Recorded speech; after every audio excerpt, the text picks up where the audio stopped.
The Q Collective's Coming Out Play Festival had 9 plays, 7 playwrights, 1 songwriting team, 12 actors, and 4 directors.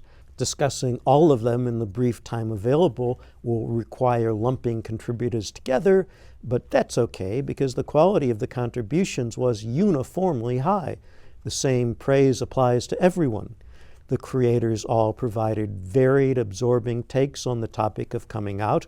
The actors identified completely with their characters. The direction was always astute. John Bavasso's Home for Retired Canadian Girlfriends was a fantasy about what happens to imaginary girlfriends after the men who created them have come out and no longer need imaginary girlfriends.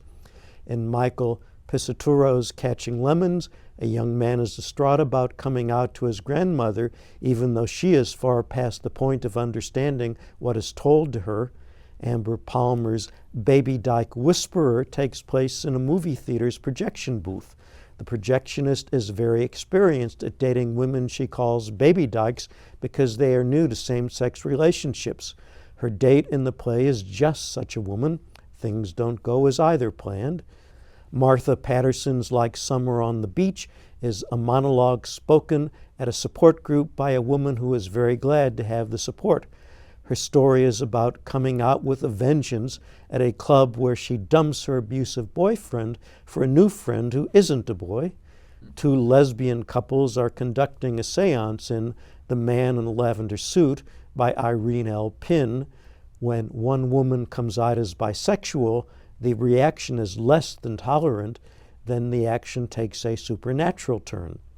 In Winston Stillwell's Parent-Child, the child is trying on clothes in the dressing room of a store.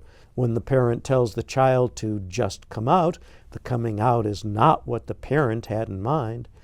Nick Malakow's Second Look is about an encounter between 2 men who have gone outside to smoke after leaving a bar described as a meat market.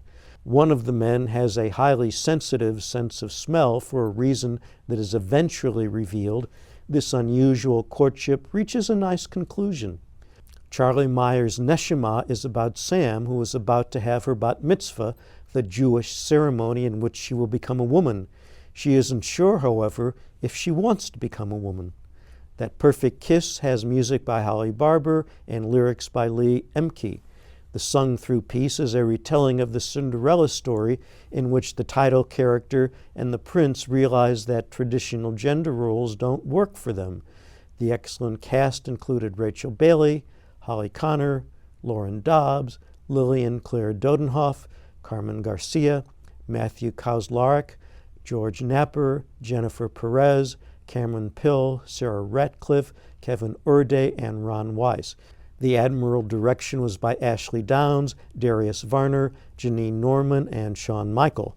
Coming out is not exactly a new topic, which makes the remarkable freshness of the Q Collective's festival all the more impressive. And I was impressed by their ability to handle that such a compact form with that short play.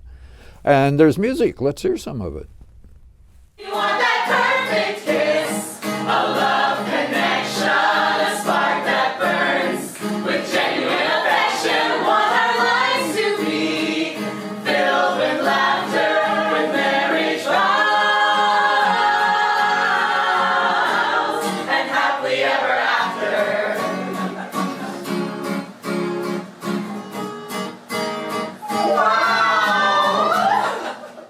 Gerry Kowarsky here. I hope you liked the reviews on Two on the Aisle. You can click here to see other reviews and to subscribe to our channel. Don't forget to ring the notification bell to be reminded immediately after we post. Enjoy the reviews.